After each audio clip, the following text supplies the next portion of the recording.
Hello student, welcome to fitter study channel. Student, इससे पहले हमने 225 क्वेश्चन सॉल्व कर चुके हैं। स्टूडेंट, इस एमसीक्यू में मैंने आप लोगों के लिए 420 क्वेश्चंस का कलेक्शन लेकर के आया है और अब तक हमने 225 क्वेश्चन सॉल्व कर चुके हैं। ये एमसीक्यू आप लोगों के लिए सभी कंपटीशन एग्ज़ाम्स के लिए काफ़ी इम्पोर्टेंट है। आप इसके माध्यम से कोई भी कंपटीशन एग्ज़ाम को क्रैक कर सकते हैं। इसके लिए आप इस वीडियो को और 420 क्वेश्चन तक आप इस वीडियो को देखते रहिए। आज के इस वीडियो में आज हम स्टार्ट करेंगे 226 क्वेश्चन से, जो कि दिया हुआ है निम्नलिखित में से किस माइक्रोमीटर के थिम्बल व स्लीव ग्रेजुएशन आउटसाइड माइक्रोमीटर की ग्रेजुएशन के विपरीत दिशा में होती है। तो माइक्रोमीटर के थिम्बल, माइक्रोमीटर का जो थिम्बल होता है कुछ इस तरह से बना होता है। ये यहाँ पर थिम्बल बना होता है, ये इस तरह से, और यहाँ से जो होता है इसका जो मेन एक्सिस जो कहना चाहिए वो मेन एक्सिस कहलाता है और यहाँ से ग्रेजुएशन स्टार्ट होती है। तो ये जो फर्स्ट वाली, ये जो ऊपर वाली जो ग्रेजुएशन होती है इसे मेन डिवीज़न कहा जाता है और नीचे वाली जो ग्रेजुएशन होती है इसे सब डिवीज़न कहा जाता है। और यहाँ पर जो बनता है, यहाँ पर जो ग्रेजुएशंस बनती है इसे हम थिम्बल डिवीज़न कहते हैं। अब यहाँ पर पूछा जा रहा है कि किस माइक्रोमीटर की थिम्बल व स्लीव ग्रेजुएशन आउटसाइड माइक्रोमीटर की ग्रेजुएशनों के विपरीत दिशा में होती है। यानी कि विपरीत का मतलब यह उससे अपोजिट वर्क करता है। तो स्टूडेंट, जो आउटसाइड माइक्रोमीटर होते हैं उसमें ग्रेजुएशन यहाँ से शुरू होती है, 0, 5, 10 इस तरह से स्टार्ट होती है। तो जब भी हम रीडिंग लेना होता है तो हम यहाँ 0 से स्टार्ट करते हैं। बट यहाँ पर उस माइक्रोमीटर की बात की जा रही है जहाँ से ग्रेजुएशन यहाँ से स्टार्ट होती है। यानी कि ये टोटल जो होगा 25 के रेंज में होगा। तो आपकी जो ग्रेजुएशन स्टार्ट होगी यहाँ से शुरू होना प्रारंभ होगी। तो यहाँ पर ऑप्शन जो दिया हुआ है, इसका ऑप्शन क्या दिया है देख लेते हैं। ए यहाँ पर जो दिया हुआ है इनसाइड माइक्रोमीटर दिया है, बी डेप्थ माइक्रोमीटर, सी ट्यूब माइक्रोमीटर और डी फ्लैंज माइक्रोमीटर। तो यहाँ पर जो भी ऑप्शन है डेप्थ माइक्रोमीटर, ये हमारा आंसर होगा, क्योंकि डेप्थ माइक्रोमीटर एक ऐसा माइक्रोमीटर होता है जिसमें जो ग्रेजुएशन होती है वो विपरीत दिशा में हम उसका रीडिंग लेते हैं। नेक्स्ट क्वेश्चन है 227। विभिन्न प्रकार की फिटिंग तैयार करने के लिए दो पार्ट्स के बीच जो अंतर रखा जाता है वह है। ये क्वेश्चन पिछले कुछ क्वेश्चंस में हमने देखा था, परंतु यहाँ पर क्वेश्चन को कुछ अलग करके दिया हुआ है कि विभिन्न प्रकार की फिटिंग, यानी कि ये लिमिट फिट टॉलरेंस से रिलेटेड क्वेश्चंस है। तो यहाँ पर पूछा जा रहा है दो पार्ट के बीच जो अंतर रखा जाता है। अब यहाँ पर अलाउंस की जो बात कर रहे हैं हम, अलाउंस का मतलब ये होता है कि यदि दो पार्ट की फिटिंग के बीच में, दो पार्ट की फिटिंग जो होती है इस तरह से, यदि कोई एक पार्ट है और इसी पार्ट में यदि कोई दूसरा पार्ट हमें फिट करना होता है तो उसके लिए पूछा जा रहा है। तो यहाँ पर अलाउंस क्या होगा कि जानबूझ करके अंतर रखेंगे, मगर यहाँ पर जानबूझ करके अंतर दिया नहीं है। और टॉलरेंस क्या होता है कि अधिकतम सीमा, यानी कि high limit plus low limit के बीच का जो अंतर होता है उसको हम क्या कहते हैं, टॉलरेंस। और टॉलरेंस को हिंदी में कहते हैं सहिष्णुता। और यहाँ पर दिया हुआ है फॉर्म दिया हुआ है, सॉरी हाँ फॉर्म दिया हुआ है, तो फॉर्म तो होगा नहीं, और डी इनमें से कोई नहीं। तो यहाँ पर जो हमारा करेक्ट आंसर जो मिल जा रहा है वो है ए ऑप्शन, जिसे हम अलाउंस कहेंगे, क्योंकि यहाँ पर पूछा जा रहा है दो पार्ट के बीच जो अंतर रखा जाता है। उसने ये नहीं कहा है कि अधिकतम सीमा और न्यूनतम सीमा। तो हमारा जो राइट आंसर होगा वह अलाउंस होगा। नेक्स्ट क्वेश्चन है निम्नलिखित में से बॉन्ड के प्रकार हैं। बॉन्ड मीन्स बंधक की बात की जा रही है, यानी कि यह जो क्वेश्चन है वह ग्राइंडर से रिलेटेड है। तो बंधक क्या होते हैं यहाँ पर पूछा जा रहा है। Vitrified bond, silicate bond, shellac bond और उपयुक्त सभी, ऑल ऑफ दिस। तो यहाँ पर जो बॉन्ड के प्रकार होते हैं, ये विट्रीफाइड भी बॉन्ड होता है, सिलिकेट भी बॉन्ड होता है, सैलाग भी होता है और इसके अलावा भी कई सारे बॉन्ड होते हैं, जैसे कि रेजोनाइट बॉन्ड होता है, बेकेलाइट के नाम से जैसे हम जानते हैं। तो यहाँ पर जो हमारा करेक्ट आंसर होगा वह होगा उपयुक्त सभी। नेक्स्ट क्वेश्चन है 229 नंबर। रैचेट प्रेस है।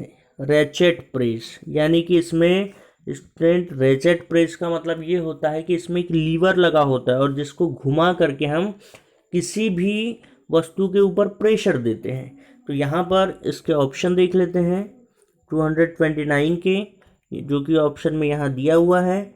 हाथ वाली drilling machine, B grinder machine, C A व बी दोनों और डी इनमें से कोई नहीं।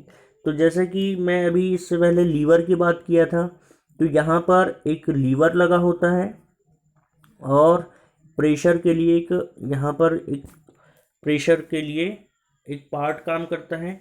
तो लीवर को हम किससे चलाते हैं? हाथों से चलाते हैं। तो यहाँ पर जो हमारा राइट आंसर होगा वह होगा हाथ वाली ड्रिलिंग मशीन। नेक्स्ट क्वेश्चन दिया है 230 नंबर।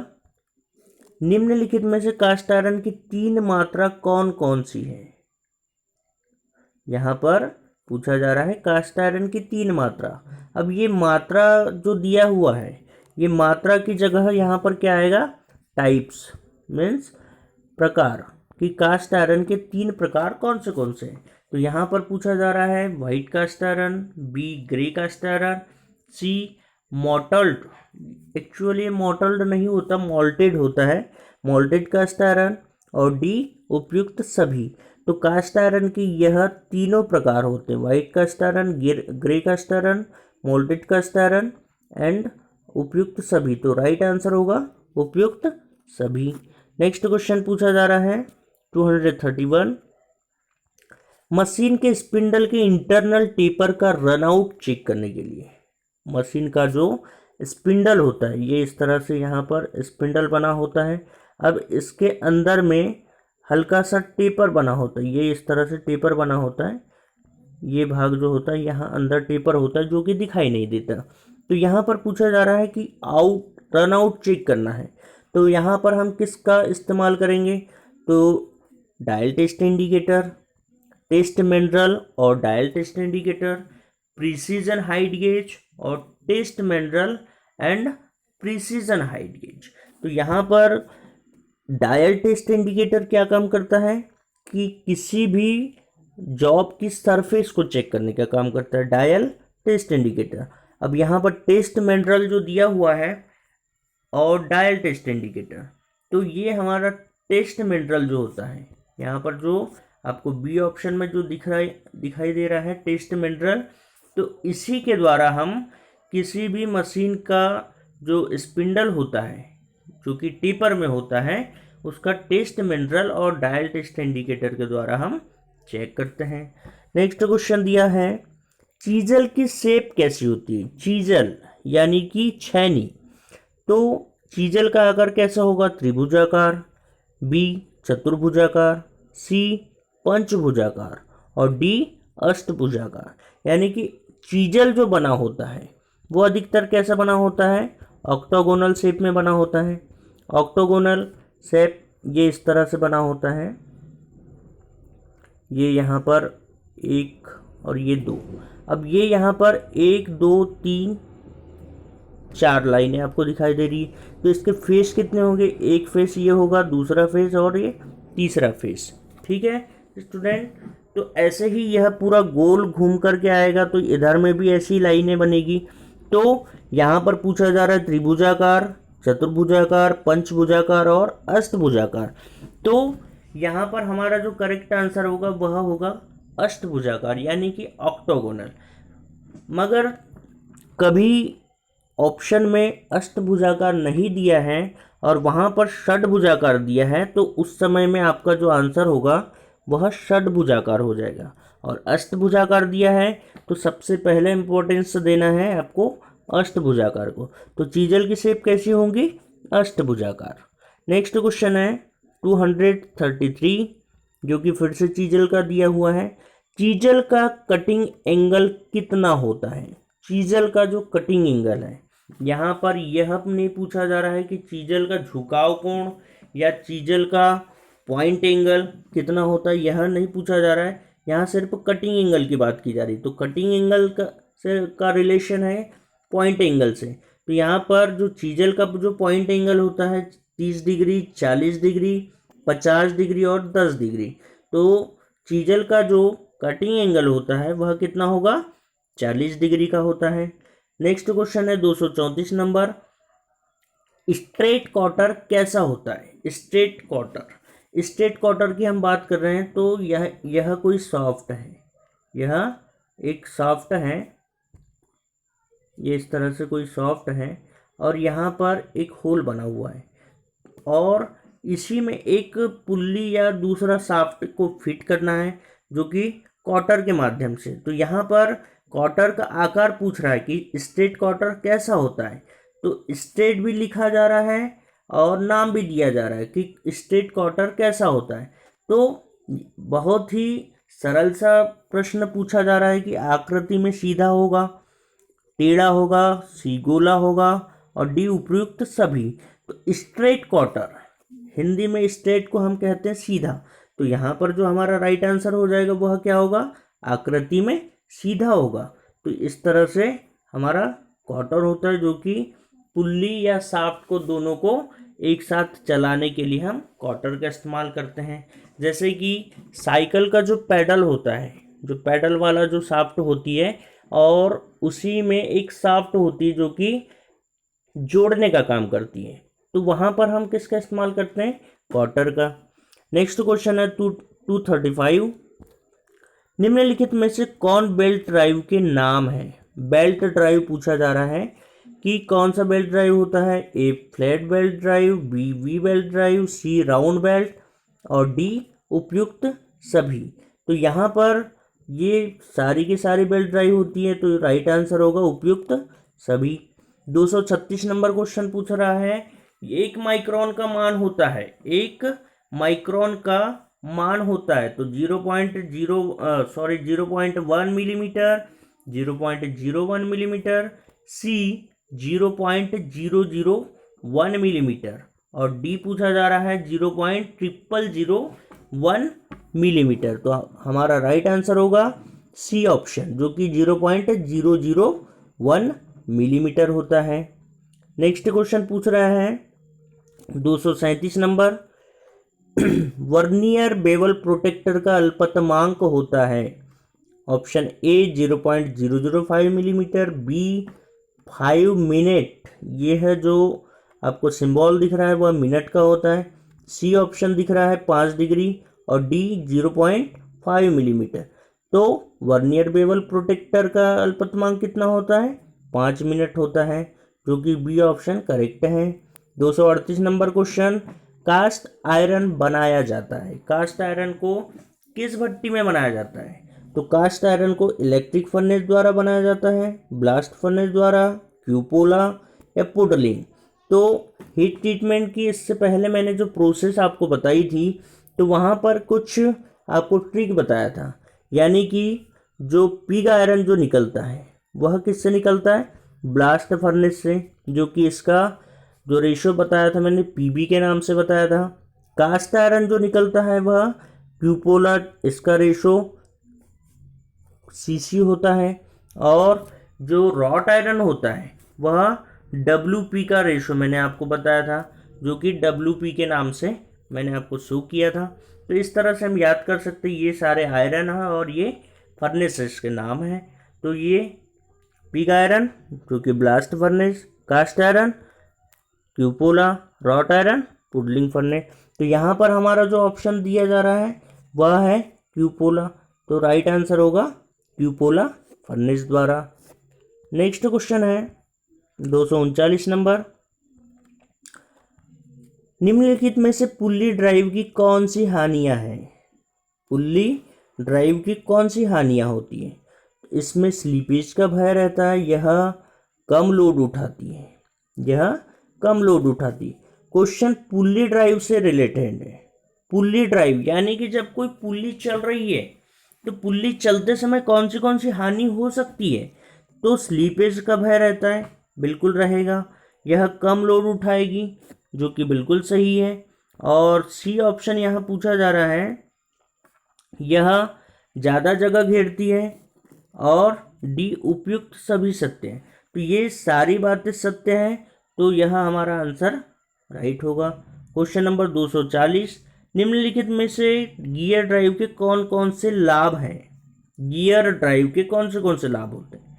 स्लिप नहीं होता, बी अधिक स्पीड पर कार्य करता है, जल्दी पकड़ता है, और डी उपयुक्त सभी सत्य हैं। तो यहाँ पर भी जो हमारा राइट आंसर होगा वह क्या होगा? सभी सत्य हैं। नेक्स्ट क्वेश्चन है 241 नंबर, चीजल का फोर्जिंग एंगल कितना होता है? जब चीजल को फोर्ज किया जाता है, फोर्ज का मीनिंग ये होगा कि उसे जब गर्म करके उसके ऊपर गर्म ही ऑपरेशन किया जाता है, जैसे कि उसे बैंड करना है या उसे पीटना है, तो वह फोर्जिंग कहलाता है।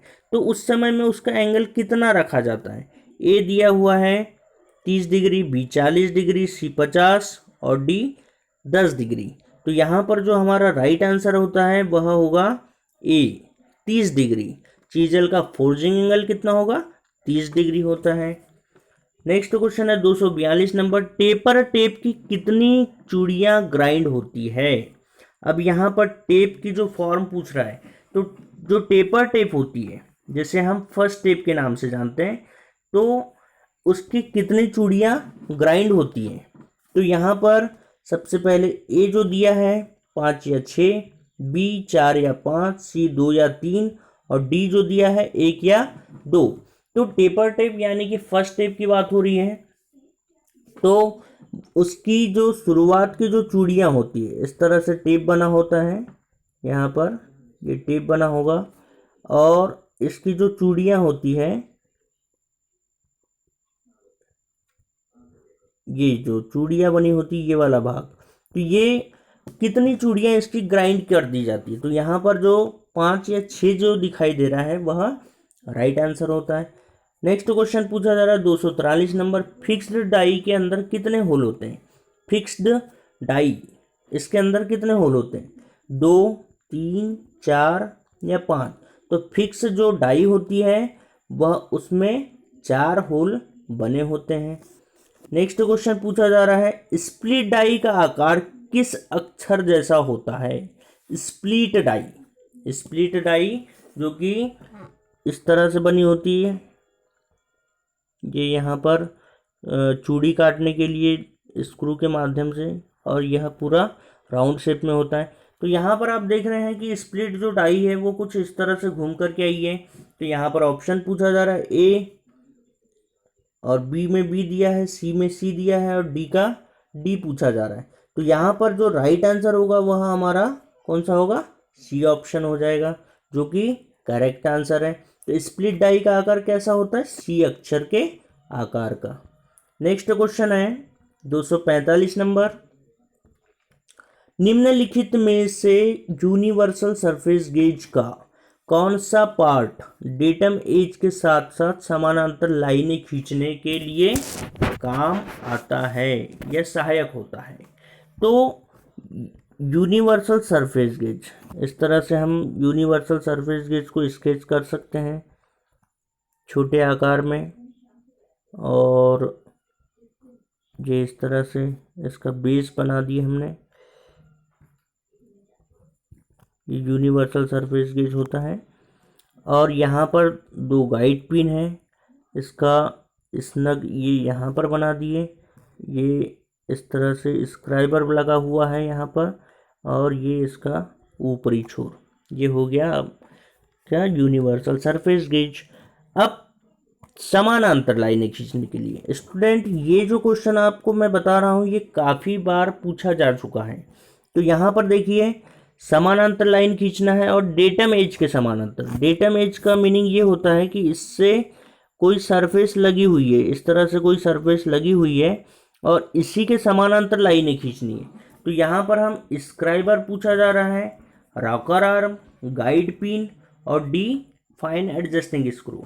आपके माइंड में लाइन खींचने के लिए जो पूछा जा रहा है तो स्क्राइबर सबसे फर्स्ट आपके माइंड में आ रहा होगा, मगर स्क्राइबर नहीं होता है, उसके लिए हम गाइड पिन का इस्तेमाल करते हैं। यहाँ पर इसको आप नोट कर लीजिए कि कौन सा पार्ट डेटम एज के समानांतर, ये वाला इस तरह से क्वेश्चन पूछ रहा है। तो डेटम एज की जब बात हो रही है तो यहाँ पर हम गाइड पिन का इस्तेमाल करते हैं। और यहाँ पर यदि यह पूछता कि सिर्फ यूनिवर्सल सरफेस गेज का, इसको हम हटा देते हैं, इतना भाग हटा देते हैं। यदि क्वेश्चन इस तरह से होता कि निम्नलिखित में से यूनिवर्सल सरफेस गेज का कौन सा पार्ट लाइनें खींचने के लिए सहायक होता है, तब यहाँ पर आपका जो आंसर होता वह हो जाता स्क्राइबर। मगर यहाँ पर जो क्वेश्चन पूछा जा रहा है उसके अकॉर्डिंग जो राइट आंसर होगा वह क्या होगा, गाइड पिन होगा, जो कि करेक्ट आंसर है। नेक्स्ट क्वेश्चन है, इससे पहले इस टाइप के हमने क्वेश्चन कर चुके हैं। निम्नलिखित में से किसका सूत्र है। अब इस क्वेश्चन की मैंने आपको थ्योरी बताई थी कि ऐसे यदि क्वेश्चन देते हैं तो सबसे पहले आप इसका एंगल याद रख लीजिए कि कोण 29 डिग्री पूछ रहा है, कोण 29 डिग्री। तो 29 डिग्री कौन सी चूड़ी का कोण होता है। तो यहाँ पर वर्म थ्रेड, बी नक्कल थ्रेड, सी एक्मे थ्रेड और डी इनमें से कोई नहीं। तो यहाँ पर जो 29 डिग्री का जो कोण बना होता है वह कौन से थ्रेड का बनता है, एक्मे थ्रेड का बनता है, जो कि राइट आंसर है। 247 नंबर जो क्वेश्चन पूछ रहा है, फाइल ब्लेड में कितने टीथ प्रति इंच होते हैं। यहाँ पर फाइल ब्लेड पूछ रहा है जो कि कंफ्यूजन क्रिएट कर रहा है क्वेश्चन में। तो फाइल ब्लेड में कितने टीथ, तो सिर्फ हम इसी को ध्यान देते हैं कि फाइल में कितने टीथ प्रति इंच होते हैं। यहाँ पर ये नहीं पूछ रहा है कि कौन सी फाइल की बात हो रही है, बास्टर्ड फाइल की बात हो रही है या फिर सेकंड कट फाइल की, क्योंकि प्रति वर्ग जो इंच में जो टीथ कटे होते हैं वह ग्रेड के अनुसार कटे होते हैं। तो यहाँ पर जो हमारा फर्स्ट ऑप्शन जो दिया हुआ है, ए दिया है 28 से 32, बी 14 से 18, सी 8 से 10 और डी इनमें से कोई नहीं। तो यहाँ पर जो हमारा राइट आंसर होगा वह राइट आंसर होगा 28 से 32, जो कि इस तरह के क्वेश्चन के लिए हम यह आंसर दे सकते हैं। नेक्स्ट क्वेश्चन है 248 नंबर, ब्लेड कौन सी धातु के बने होते हैं। ब्लेड, यहाँ पर ब्लेड की बात हो रही है तो ऑब्वियसली हेक्सा ब्लेड की बात हो रही है। तो यहाँ पर पूछा जा रहा है high carbon steel, B low carbon steel और सी ए व बी दोनों और डी जो पूछा जा रहा है इनमें से कोई नहीं। तो ब्लेड जो बनी होती है वह हाई कार्बन स्टील से भी बनी होती है, लो कार्बन स्टील से भी बनी होती है। तो करेक्ट आंसर क्या होगा, ए तथा बी दोनों से। नेक्स्ट क्वेश्चन पूछ रहा है 249 नंबर, चीजल किस धातु की बनी होती है। चीजल किस धातु की बनी होती है। तो चीजल जो बनी होती है छैनी की, तांबे की बनी होती है, हाई कार्बन स्टील की, लोहे की या इनमें से कोई नहीं। तो यहाँ पर जो राइट आंसर होगा वह हमारा होगा हाई कार्बन स्टील की बनी होती है। नेक्स्ट क्वेश्चन पूछा जा रहा है स्प्लिट डाई। स्प्लिट डाई का मीनिंग होता है कि इसे हम आसानी से सेट कर सकते हैं, यानी कि स्क्रू के माध्यम से इसे हम सेट कर सकते हैं और खोल भी सकते हैं। तो जो स्क्रू लगे होते हैं, आपकी जो स्प्लिट डाई होती है इस तरह से बनी होती है, यहाँ पर हैंडल लगा होता है, ये इस तरह से हैंडल लगा होता है। आप चाहे तो बुक में फिगर देख सकते हैं। और ये स्क्रू बने होते हैं जो कि इसमें 3 स्क्रू बने होते हैं। तो 3 स्क्रू जो बने होते हैं स्टूडेंट, तो यहाँ पर पूछा जा रहा है स्प्लिट डाई के अंदर कितने स्क्रू लगे होते हैं, तो 2 3 4 5। तो हमारा राइट आंसर हो जाएगा 3, जो कि करेक्ट आंसर है। आज का ये वीडियो आपको कैसा लगा, आप प्लीज़ कमेंट करें और इस वीडियो को ज़्यादा से ज़्यादा लाइक एंड शेयर करें। All the best student.